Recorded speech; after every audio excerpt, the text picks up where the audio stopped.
Hi, everybody. Thank you for joining me on this week's Tell Us How to Make It Better podcast.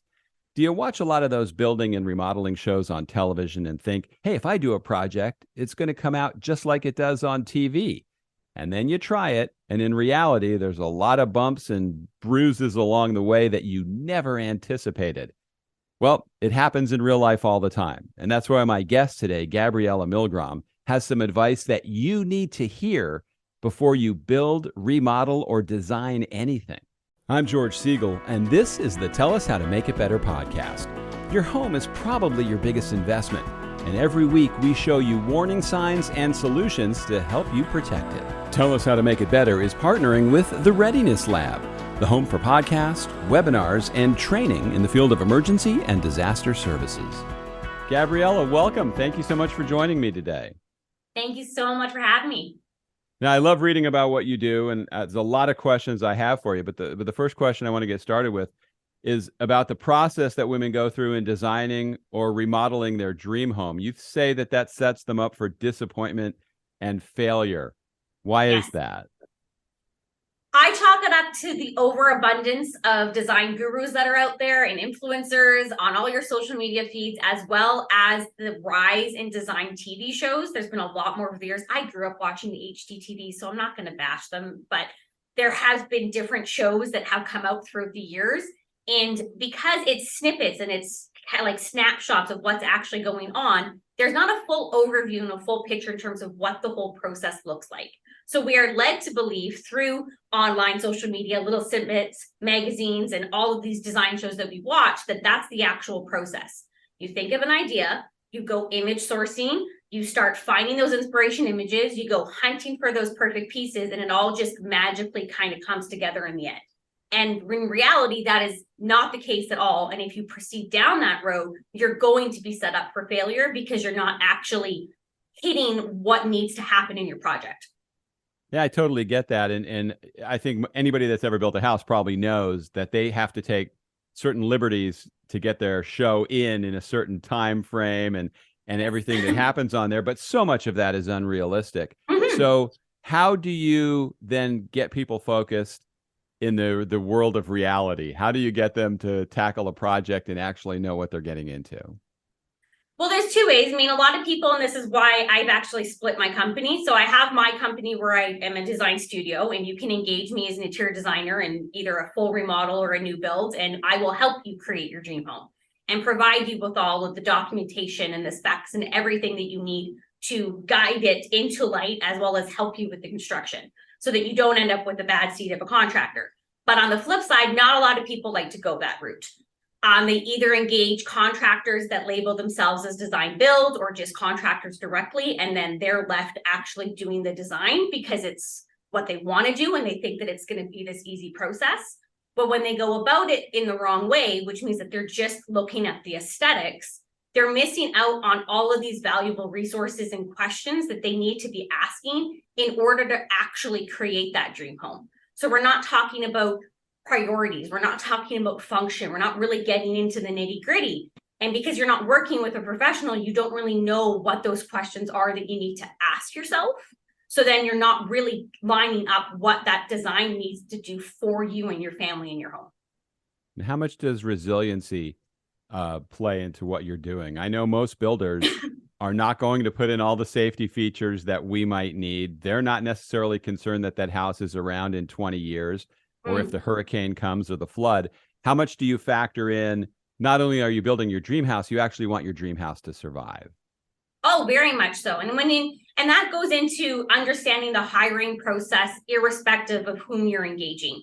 Whether or not you are engaging a design build firm and they are saying that they have the contractors, they have the architects, they have the designers in-house, they're going to bring it all to life for you, or they're piecemealing it together for you through people that they've worked with, or you're engaging your team entirely separately, you need to understand who you're bringing onto your team and what their experience level is are they going to ask all those questions that you might not even know to ask to build that package and to build that home to those resilience standards. And then what are those standards for you? Passive house has become really predominant over the years, but again, you have to document that properly. You can't just say, oh, I want a house that achieves this level of energy savings, and then the contractor's just going to magically make it happen. Because if you don't have enough documentation in all those contracts and information that's given to them, you don't have a leg to stand on if they don't actually execute the house to those requirements, because they could say they did it and you don't know that they don't. Now, I've talked to a lot of experts on this podcast, and one of the things that a leading architect told me is he hates the term built to code, because code is just thinking of, okay, what's going to survive right now, but it's not forward thinking. You know, places that have sea level rise, there's climate change, all the things that could be coming into play, that just building to code might not build something that's going to be around that long. Yeah. Building to code is looking at life safety, and code predominantly is, I'd say, 5 to 7 or so years behind. And then they do revamps every few years, but they're changing based upon what's being influenced within the construction industry, but they're not as quick to step to it. And code is very much about life safety. It's about, is your house going to fall down on you? No, we've made sure those parameters are in place. We've made sure that there's enough to be able to keep, your house insulated, and you're going to get out should something happen. We've covered all those egress points. We've made sure it's safe for you. It's not necessarily, and it's to the highest standard that you should be building to. There are so many other levels out there that you can build to, especially if you're building new.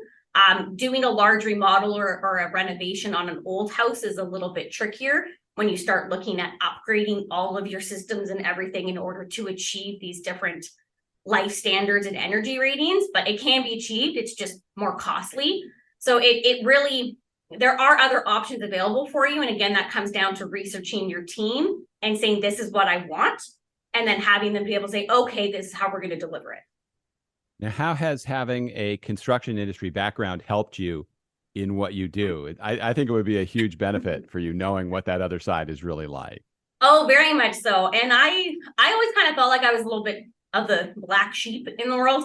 I mean, I exited design school and I was like, okay, but I have a very different way of looking at projects. I've always been more of an analytical designer, which is very different. Most designers are a little bit more head in the clouds, very ethereal, very creative. And it's not to say that I'm not creative, but I'm always more like, okay, but how is this actually going to work? And then when I got my first job in the commercial side, which was working for restaurants, I ended up in a design build where we worked on feasibility. And then we were also the project managers to execute the designs. And this was for a local restaurant brand in Canada and in BC. And that's where I suddenly, everything just kind of clicked together. And I was like, oh my God, I'm not a black sheep. I just look at it more from this like execution project management side, and then how that feeds the design. And all of a sudden, everything just started to come into play, where when you look at them together, you're able to make more effective decisions rather than looking at them completely separately. And then how do you make modifications down the road? You've already like future forecasted. You've already thought of all those things. So it's been helpful. Yeah, it's important to have a cohesive team. So if you're working with a family that's building a house, yes, you've really got to have the trust of the builder, so you guys aren't butting heads. Because I've been in situations where the designers go left, the builder goes right, egos get bruised, people are sensitive. How do you navigate that rocky road? See, I always approach everything with this idea that we are going to be on a level playing field. But I've also been in the industry for over 12 years on the commercial side, where you have a lot more burly, more rough men that exist in that world, that I've learned to just kind of pick up my bootstraps and stand my ground. I've been patted on the head. I've been sworn to. I've been condescended. I've been told I'm bossy because I'm telling somebody to fix something that's clearly not done properly, all because I'm a female telling a trade or a contractor that's a man that it's not right. So I learned how to actually stand my ground and to be able to be assertive without being confrontational. So it doesn't bother me so much when we do butt heads, because I've established enough systems and tactics in place and how I actually run and execute projects that I have all of that to lean on to say, no, these are all the reasons why we need to do it this way. And here's all the reasons why you're at fault, and we're going to prove it. So I've established all of those systems. So if you haven't worked in construction itself and you're just coming from a design side, you might not have enough experience from a project management standpoint to be able to stand your ground when the contractor starts fighting back, and to be able to know what you can push back on and how you do it effectively. Now, do you find that, obviously, since you do a lot of your training is aimed towards educating women about this process of building a house, do you think the construction industry tends to take advantage of them, and this is helping them understand what they need to stand up for on projects? Oh, very much so. I will bring trades in for random work that needs to be done in my house, and they will talk to my husband. They won't talk to me. They'll talk to my husband, and my husband will go, I don't know why you're asking me a question. She's the one who knows what's going on. Like, they automatically like silo you. They're like, she doesn't know what's going on. She doesn't know what's happening. And they can really speak to you in a very condescending and negative way. So because I've dealt with that and I've learned how to overcome it, I feel like it's a very important opportunity to be able to give women the resources and the tools to know how to effectively deal with these situations when they come up. They won't always come up, and they won't always come up in such severe extremes, but to know how to prevent them from happening before they even get to that point by understanding how to hire the right people and what questions and boundaries and expectations you need to be putting forward at the beginning so that you are engaging the right team.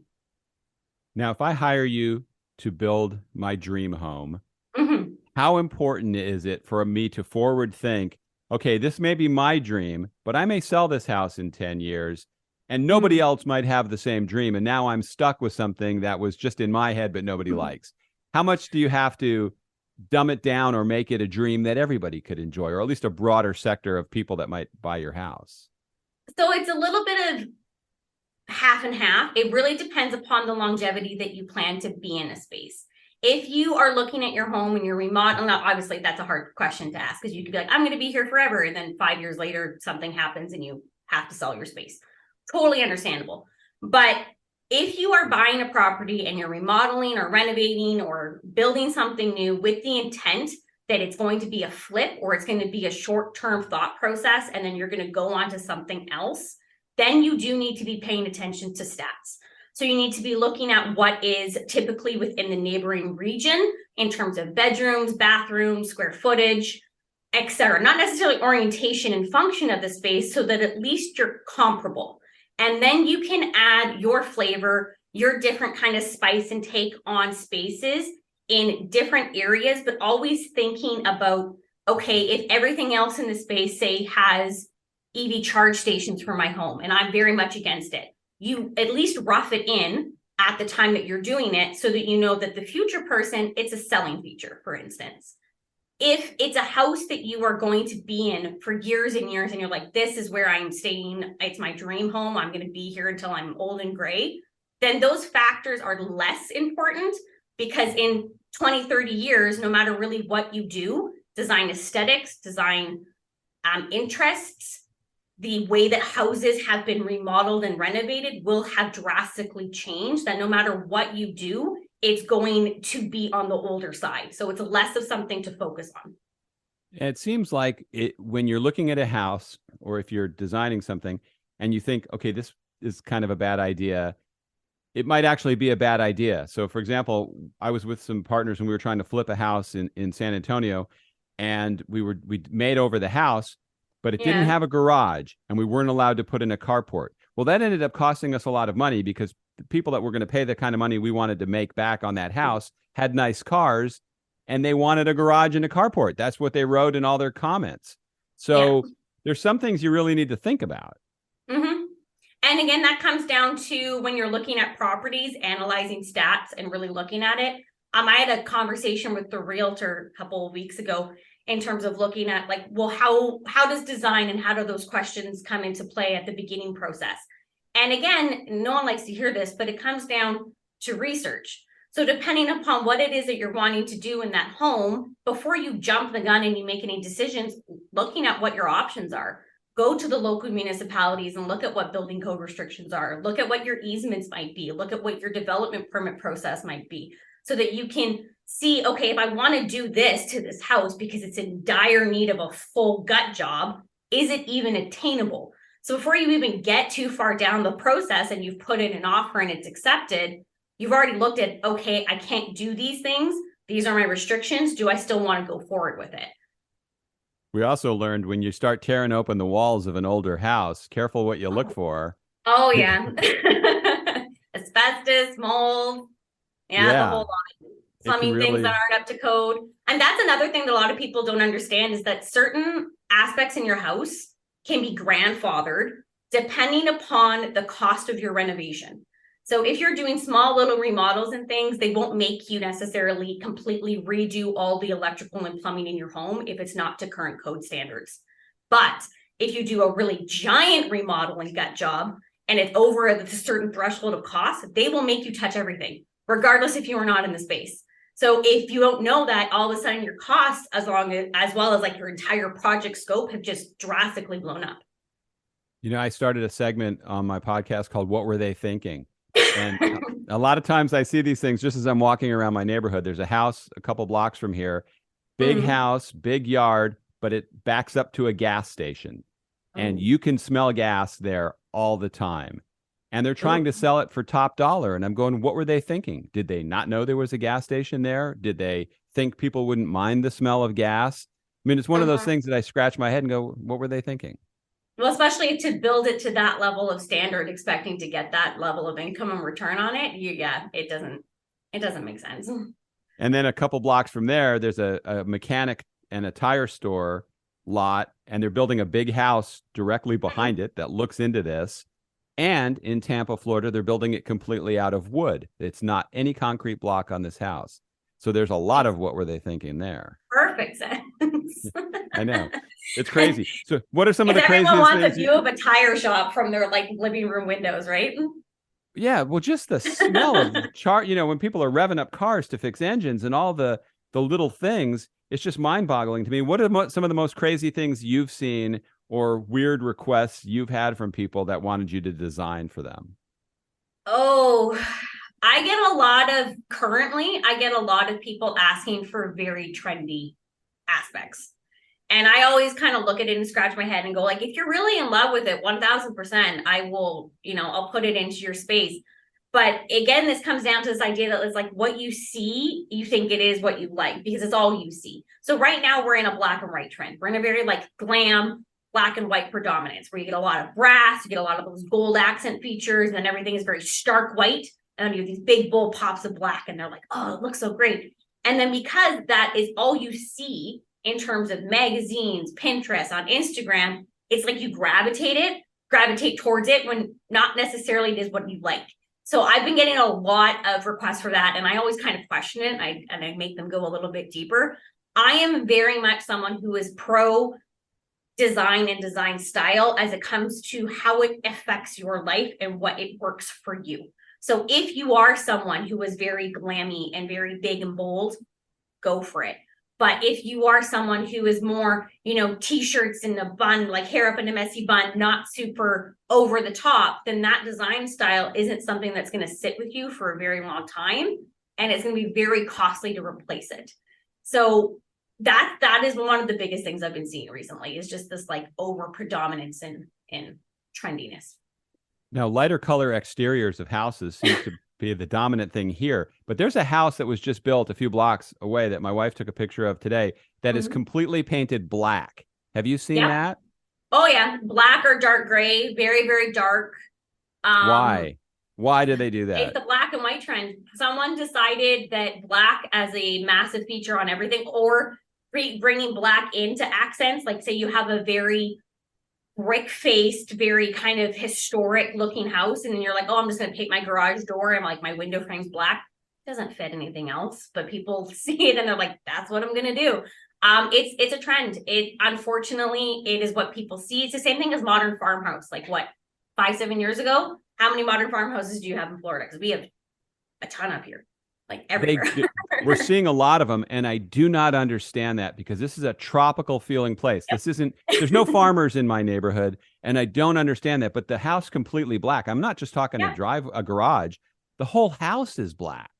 Yeah, all the trim, and they'll do sometimes different sheens or just slightly different colors of it, and then they'll like glam it up with maybe some copper drain pipes and rainwater leaders, yeah, it is very much a trend. And again, in Florida, I would question it, because unless you are putting in a lot of insulation and R value ratings into your home in excess to what would be code standard, that exterior is just going to soak up the sun for the massive sun periods that you have, and you're going to overheat your house. So it's like, how much of an overload are you putting on your systems in order to try to cool down your house now because your exterior is black? And have you actually put in the correct systems to support it? Probably not. Yeah. I may have to knock on the door and ask them what they were thinking. I don't know if I can let that one go. And it's interesting to me, when I lived in San Antonio, there would be most of the houses were stucco, but every now and then you'd see a red brick house, and you're going, okay, that's a bit of a risk, because aren't you automatically cutting down dramatically the amount of people that would buy that? Or are you creating scarcity and maybe everyone will want it?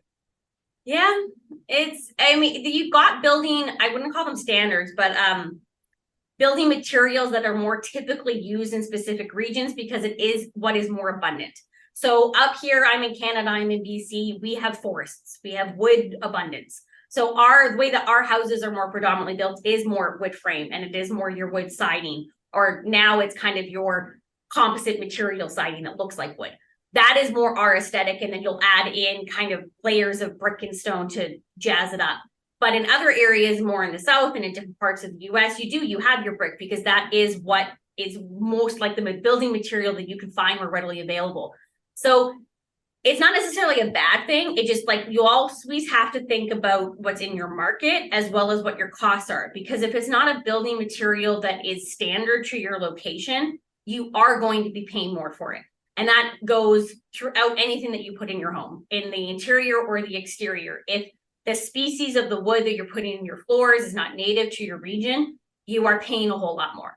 So those factors do come into play in your construction costs. Now, do you find that if the person building the house has some really creative or different things that they want to do, and the builder doesn't really know how to do it, doesn't that hurt the efficiency of the cost? And maybe he or she is going to be tackling something that they've never done before.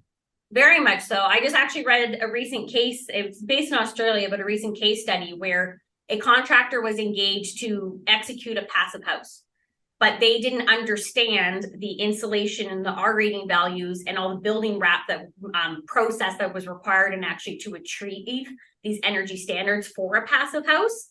And they just built it to what it was that they knew, not really understanding what they were doing. And not only did it very much so not achieve passive house standards, but it didn't even achieve like normal energy rating standards, because it just hadn't been sealed. It hadn't been executed properly. And that one's a really hard one, because it comes down to the questions that you need to be asking your builders at the forefront, but also understanding what you're trying to build to, and then aligning what your goals are to the team that you're engaging.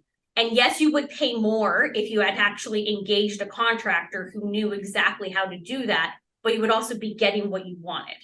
So that's where, like, the bidding process is a little skewed if you don't understand what their skill set is to their experience.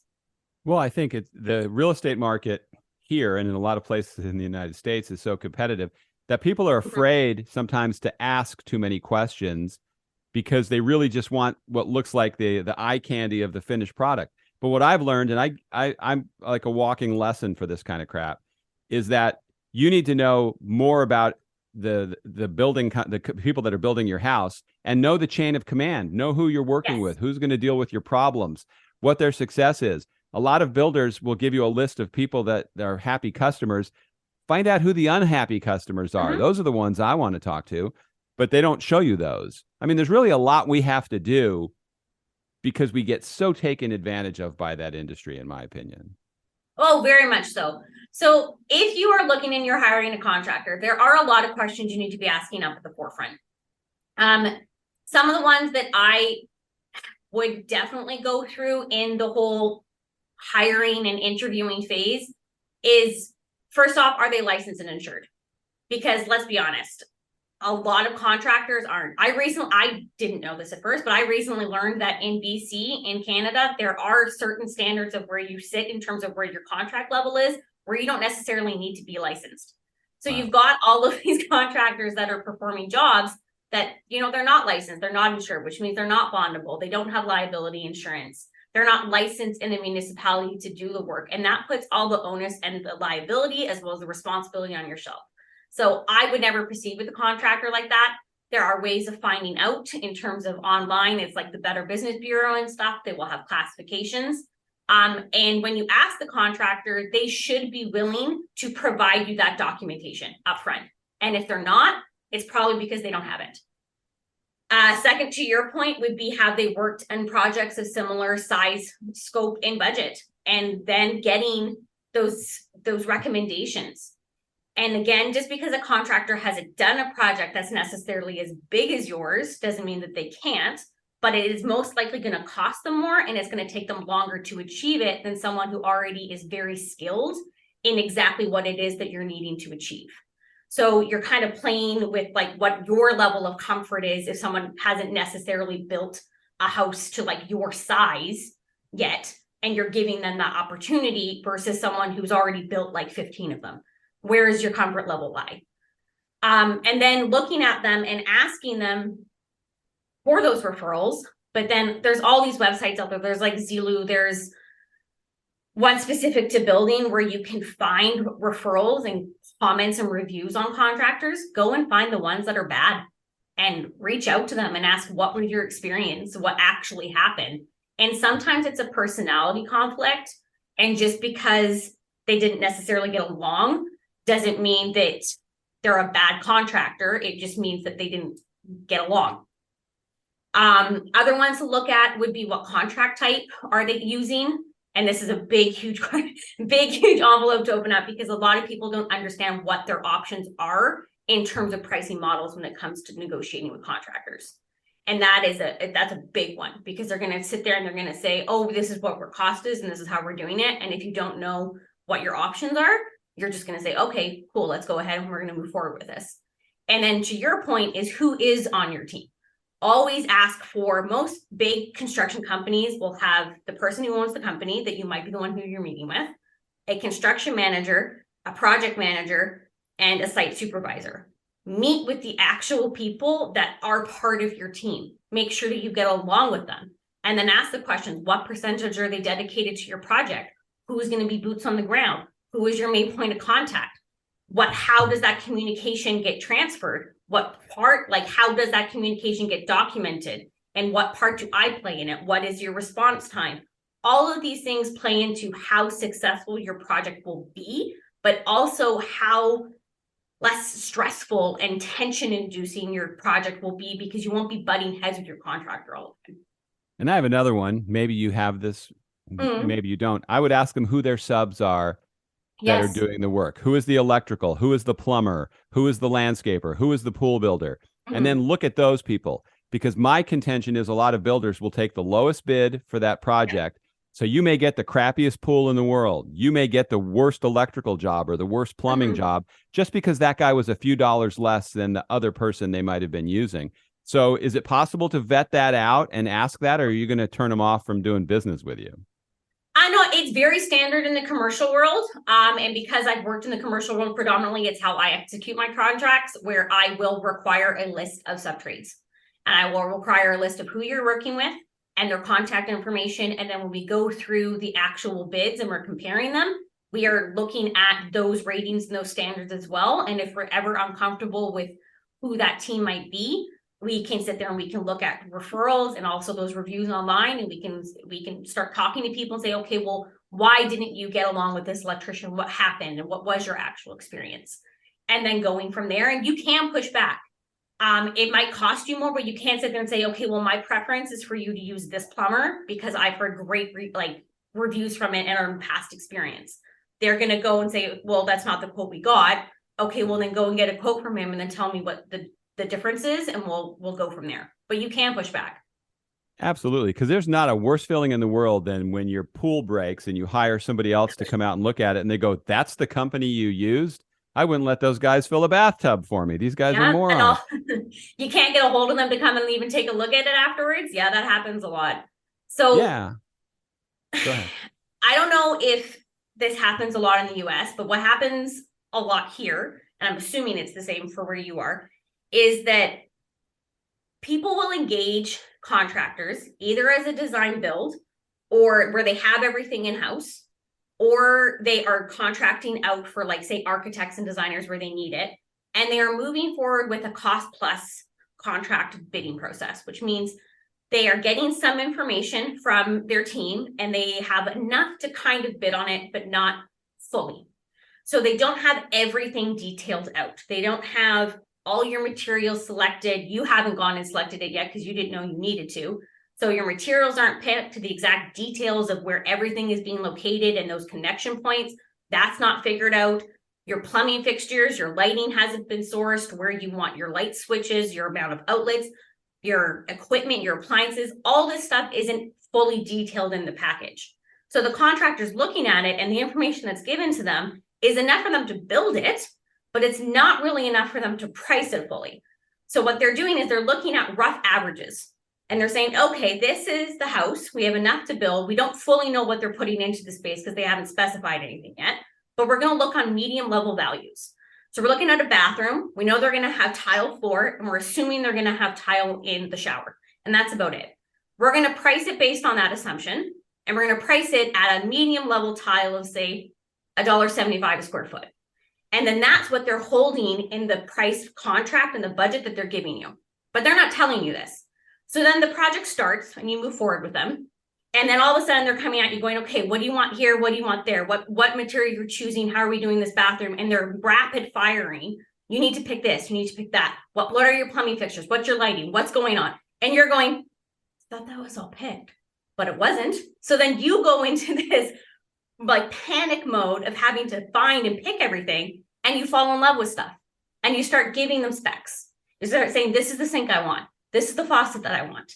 These are the tiles that I want. And not only do I want tile in the shower, but I want tile on all the walls. And this tile is now $4.50 a square foot. All of a sudden, not only have you increased the cost of the tile, you've increased the quantity along with everything else. So your costs just keep going up because you didn't do enough information at the beginning to give them everything. So they're not pricing it accurately. And you don't know that. You also want them to be transparent about how much they're going to mark that stuff up. Yeah. So if you're getting appliances, you might be able to go down to the appliance store and get the whole package for $5,000. They might be charging you $15,000. Mm-hmm. So is it fair to ask what's your markup on this kind of stuff? Yeah, and a lot of the time you can actually negotiate that into contracts, which is what people don't understand. Is you can say these aspects I am going to source, I'm going to select, and I'm going to purchase myself. But I'm going to have it part of your contract absorption that you are going to receive it. You're going to inspect it when it comes and you're going to install it. But you are the one who is purchasing it. You can do that for appliances. You can do that for plumbing. You can do it for lighting. For lighting, I only recommend it for accent lighting, like chandeliers and pendants and stuff. I don't recommend it for pot lights and all maybe your detailed recessed lighting because you don't know all the bits and bobs that are needed. You'll probably end up short. So just do accent lighting if you're going to do that, but you can specify that into a contract. You can also say, I want you to take all of that on, but we're going to negotiate the percentage markup and you negotiate that up front. Also, another area that I've never had a builder do anything more than the minimum is landscaping. And when we've moved into the house and you find out the $200 that they spent on their $1,000 landscaping package, and the fact they got the worst plants that aren't even indigenous to your area. Yeah. I mean, you can really get screwed on landscaping. Well, that's another thing that a lot of people don't realize is that if you're working with a builder and you don't have a landscaping plan that sits there and says like, hey, here's where your irrigation is going, and it's going to have these sprinkler heads here, and these are all the plants that we're putting in it, and this is the mulch, and this is the specifications. You don't have a landscaping plan, which means they've bucketed a certain amount of money of like bare minimum, which is probably just maybe grass and that's about it, for your landscaping. So afterwards, when you're getting near the end of the project, you're like, oh, I want a tree here and I want a shrub here and I want irrigation and I want this. And they're going, okay, but we didn't bucket that and we didn't budget for it. And all of a sudden you either don't have the budget or is it even feasible at that time? Because typically irrigation and all those things, and one, impact your pressure, and your water loads, but they need to be roughed in at the beginning process to tie into your house properly. So it's like, was that done? And if it wasn't, is it too late to even achieve it? You can walk around your neighborhood and see the people that didn't do that. I mean, it's Yep. very obvious. And I always say it's a lot cheaper to pre-wire for things in your house when it's before the walls are closed, to put sleeves under your driveway for lighting and for irrigation and all those things, that you really need to think about that, because it's so much more expensive to do it afterwards. Oh yeah. Even if you are not planning on doing it for a few years and you think that maybe a few years down the road, you might want to add some like accent lamp posts outside of your driveway, or you might want to do a heated driveway. I mean, I live where snow, you don't, so heated driveways are things for I have a naturally heated driveway. Naturally heated, yes. I get a lot of snow. Yeah. So, you know, that's something that we're considering, but I also live in a 1986 house, so it would definitely be a massive remodel. But if you're building new, you need to think of these things, and maybe they're not stuff that you physically go all the way through at the very beginning, depending upon your budgets, but roughing them in is a whole lot more easy up front than it is to do it afterwards. They can very easily trench and run those plumbing lines, those electrical conduits, and then put a little stub up box for you that is flush to your landscaping, and it's right there where you might want it in a few years down the road. And then performing that work is so much easier.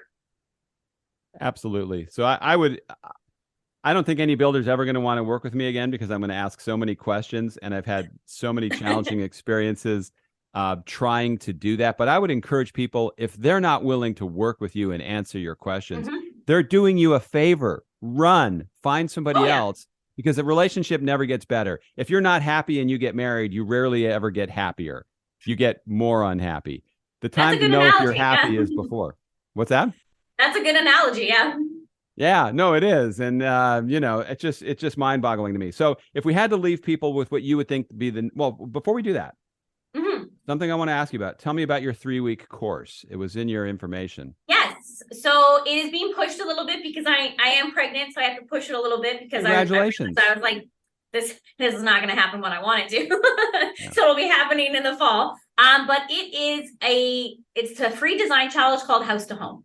And in it, it's basically giving you the tools to create that dream vision more effectively than just being told to create a vision board. So we're going to look at what those questions are, what that process actually looks like. What are your priorities? What are your goals? How does that feed not only your floor plan and your thought process of a design, but then how do you impact that and bring that in? And then how do you layer all those requirements from a vision board and a floor plan, and then find all of those things so that it actually works in your space. So it's going to be this step-by-step process. It's 3 weeks with me, and I walk you through the exact right way to design any room with ease, to know exactly what it is that you want and how you're going to achieve it. Excellent. So if you had to leave people with one tip now, I want one nugget. I'm thinking of building, remodeling, designing something. What's the main thing I need to think about? So where's the start? What do I start with? The start would be looking at your priority list, what it is that you want to achieve, and then what that means for you, and then what that time frame actually looks like. So a lot of people have this idea that it's like, I want to design and I want to build something. I'm going to hire my team. It's going to get done in 3 months. That's not how it works. So if you have a crunch point where you're like, I want this done by Christmas of next year, what does that actually look like from your design process and your actual lead times to when you need to start work? And then that leads into what do you actually want done in your space and what your priorities are. So it's a bit of both in terms of what you want done versus when you want it done, and then what that actually means for being able to achieve your dreams. Very good. When are you having this baby? He is due September 8th. Congratulations. Is this your first one? Yes. Life will change dramatically for you. Keep hearing that. Yeah, that's what people say. I have 5 kids, and believe me, it changes dramatically. Oh my goodness. I'm excited, but yes, there's a lot to do in the next 2 and a bit months. Well, all your information will be in the show notes, and wow, great information. Gabriella, thank you so much for coming on today. Thank you so much for having me. It was a blast. Thank you for listening to today's Tell Us How to Make It Better podcast. If you enjoyed what you were listening to, please share the link with somebody, subscribe to become a regular listener. You can also leave a review. And if you've had a building experience that you'd like to share, good or bad, There's a link to a contact form in the show notes. Let me know about it, and maybe you'll be a guest on an episode to talk about your problems so other people can avoid that happening to them. Thanks again for listening. See you next time.